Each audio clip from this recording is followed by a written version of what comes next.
கிறிஸ்துவுக்குள் பிரியமானவர்களே, உங்கள் அனைவருக்கும் ஆண்டவராகிய இயேசு கிறிஸ்துவின் நாமத்தினாலே என் அன்பின் வாழ்த்துக்கள். இந்த நாளிலும் கூட நாம் சங்கீதம் 43ஆம் சங்கீதத்தை ஒரு சில வசனங்கள் மூலமாக நாம் தியானிப்போம்.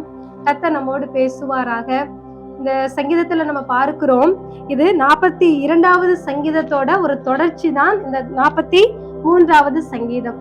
42வது அதிகாரத்துல சொல்லப்பட்டதான வசனங்கள் எல்லாம் இந்த 43வது அந்த அதிகாரத்துல அந்த வசனங்கள்லாம் வரும்.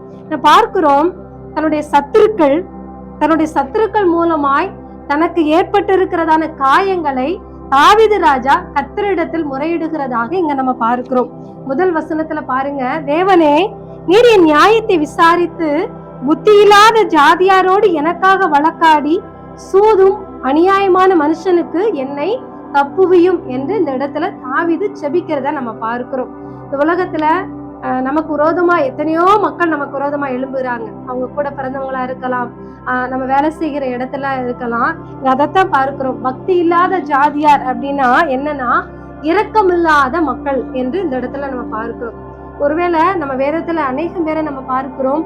ஆபிரகாம் லோத்தை நம்ம பார்க்கிறோம். அவங்களுக்குள்ளாக வாக்குவாதம் சண்டை வந்தது. ஆனாலும் ஆபிரகாம் என்ன பண்ணார்னா, அந்த வழக்குக்கும் அந்த வாக்குவாதத்திற்கும் அவர் இடம் கொடுக்காம அவர் என்ன பண்றாரு, நீ உன்னோட இடத்துக்கு போ, நான் என்னோட இடத்துக்கு போறேன்னு சொல்லிட்டு ஆபிரகாம் அந்த இடத்துல வழக்குக்கு விலகி போறத நம்ம பார்க்கிறோம். ஆனா ஆபிரகாமை கர்த்தர் சும்மா விட்டாரா அப்படின்னா இல்ல, அவருக்கு நிறைய ஆசீர்வாதங்களை கர்த்தர் கொடுத்தார். இந்த உலகத்துல கூட ஈசாக்கை நம்ம பார்க்கிறோம். ஈசாக்குக்கு விரோதமா எத்தனையோ வாக்குவாதங்கள் வழக்குகள் வந்தது.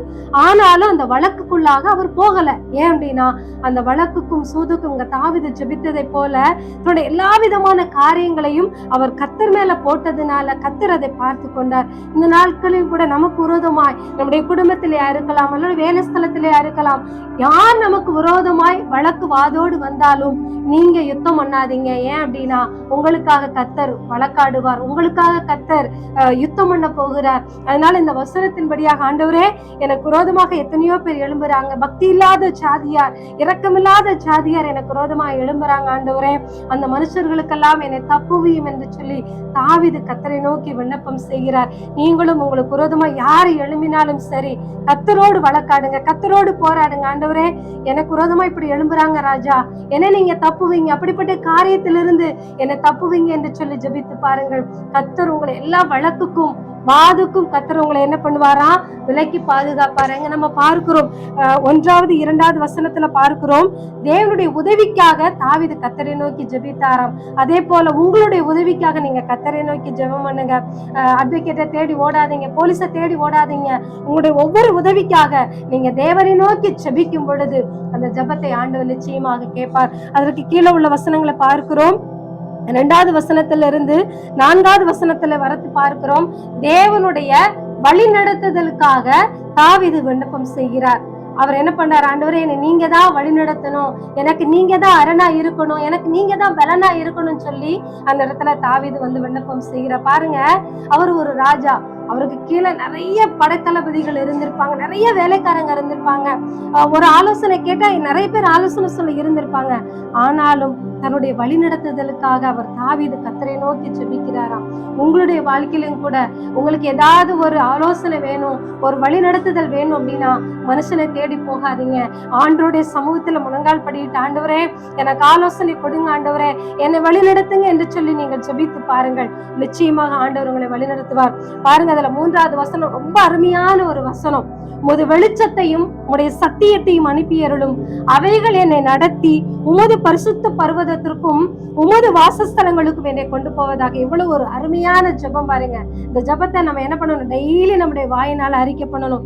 உங்க வெளிச்சத்தை எனக்கு அனுப்பியருளுங்க ஆண்டவரே. தாவீதுக்கு தன்னுடைய குடும்பம் பெரியதாக தெரியவில்லை, தன்னுடைய குடும்பத்துல இருக்கிற ஆசீர்வாதம், தனக்கு இருக்கிறதான ஆசீர்வாதம் அவருக்கு பெரியதா தெரியல. அதே மாதிரி தாவீது தன்னுடைய ராஜாவா அந்த இடத்துல நான் அதிகாரம் பண்ணணும் அப்படின்னு சொல்லி இல்ல, ஆனா அவர் அவருடைய இரக்கத்துக்காக, தேவனுடைய இரக்கத்திற்காக அவர் கெஞ்சி ஜெபிக்கிறார். ஆண்டவரே எனக்கு இந்த உலகத்துல எந்த விதமான காரியமும் எனக்கு பொருட்படுத்தல, உங்க ராஜ்யத்துல உங்க சமூகத்துல நான் பிரவேசிக்கணும், அந்த ஆசீர்வாதத்தை எனக்கு கொடுங்க என்று சொல்லிதான் அவர் ஜெபிக்கிறார். 4வது வசனத்துல பாருங்க, அந்த ஜெபத்தை அவர் ஏறெடுக்கிறத நம்ம பார்க்கிறோம். அதே போல நமக்கும் ஒரு வாஞ்சை என்ன பண்ணணும் இருக்கணும். அப்பொழுது நான் தேவனுடைய பீட தண்டைக்கும் எனக்கு ஆனந்த மகிழ்ச்சியா இருக்கிற தேவனிடத்திற்கும் நான் பிரவேசிப்பேன் என்று சொல்லி இந்த இடத்துல தாவீது விண்ணப்பம் செய்கிறார் பாருங்க. அவருக்கு அவர் ராஜ தோரணையோடு அவர் சிங்காசனத்துல உட்கார்ந்து இருக்கலாம். எனக்கு எதெல்லாம் வேண்டாம் ஆண்டவரே, எனக்கு உங்க பர்வதம் மட்டும் போதும், உங்க வாசஸ்தலத்தை நோக்கி நான் கெஞ்சி மண்டாடுகிறேன் என்று சொல்லி அவர் ஜெபிக்கிறார்.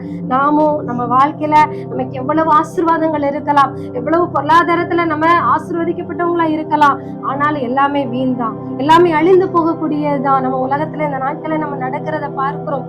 எத்தனையோ வசதி படைத்தவர்கள், எத்தனையோ பேர் என்ன பண்ணாங்க, வயநாடு நம்ம பார்க்கிறோம். நேத்து கண்டவங்க இன்னைக்கு இல்ல. அந்த மக்கள் எல்லாம் நீங்க பாருங்க எப்படி இருந்தாங்க, எவ்வளவு சந்தோஷமாங்க. அவங்க எதிர்பார்க்கவே இல்லை, ஆனா திடீரென்று அந்த அழிவு ஏற்பட்டது. அவங்க நினைத்து கூட பார்த்திருக்க மாட்டாங்க. எவ்வளவோ பணங்களை அவங்க சேர்த்து வைத்திருப்பாங்க, எவ்வளவோ நகைகளை சேர்த்து வைத்திருப்பாங்க, ஆனா கூட எதுவுமே வரல. இமைப்பொழுது அப்படியே அவங்க கைவிடப்பட்ட ஒரு சூழ்நிலையில நம்ம நியூஸ்ல நம்ம பார்க்கிறோம். பாருங்க, இரவு பொழுதெல்லாம் அநேக வேதனைகள், அநேக துக்கங்கள் கடந்து வருகிறது. தினந்தோறும் நீங்க ஜெபிங்க, ஆண்டவரே இப்படிப்பட்ட ஆபத்துகளுக்கு என்னை விலக்கி பாதுகாத்துக் கொள்ளுங்க. எனக்கு இருக்கிறது ஒரே வாஞ்சதான், ஒரே தாகம்தான், அது நீங்க மட்டும்தான் என்று சொல்லி அவருடைய சமூகத்துல நீங்க ஜெபிங்க. கடைசி வசனத்துல பார்க்கிறோம், தன்னைத்தானே அவர் தேற்றிக் கொள்ளுகிறதை பார்க்கிறோம். என் ஆத்துமாவே நீ ஏன் கலங்குகிறாய் என்று சொல்லி அவர் தன்னைத்தானே கர்த்தருக்குள்ளாக அவர் திடப்படுத்தி கொண்டாராம். நாமும் கூட நம்ம வாழ்க்கையில அநேக துக்கங்களும் கலக்கங்களும் சோர்வுகளும் நமக்கு வரும் பொழுது உங்களை நீங்களே தேற்றிக் கொள்ளுங்கள். யாருக்குள்ளாக? கர்த்தருக்குள்ளாக தேற்றிக் கொள்ளுங்கள். எனக்கு நீங்க மட்டும்தான் ஆண்டவரே ஆறுதல், இந்த உலகத்துல எனக்கு எதுவுமே ஆறுதல் இல்லை ஆண்டவரே, எனக்கு நீங்க மட்டும்தான் என்று சொல்லி தாவீதை போல ஆத்துமா கலங்கும் போதெல்லாம், நீங்க சோர்ந்து போகும் போதெல்லாம் தேவனை நோக்கி முறையிடுங்கள். அவர் உங்களுக்கு ரட்சிப்பாய் இருந்து, உங்களுக்கு பாதுகாப்பாய் இருந்து, அவர் உங்களை அனுதினமும் உங்களை பாதுகாத்து உங்களை ஆசீர்வாதமாய் நடத்துவார். இந்த சங்கீதத்தின் மூலமாய் கர்த்தர் உங்கள் ஒவ்வொருத்தரையும் கர்த்தர் ஆசீர்வதிப்பாராக. ஆமென்.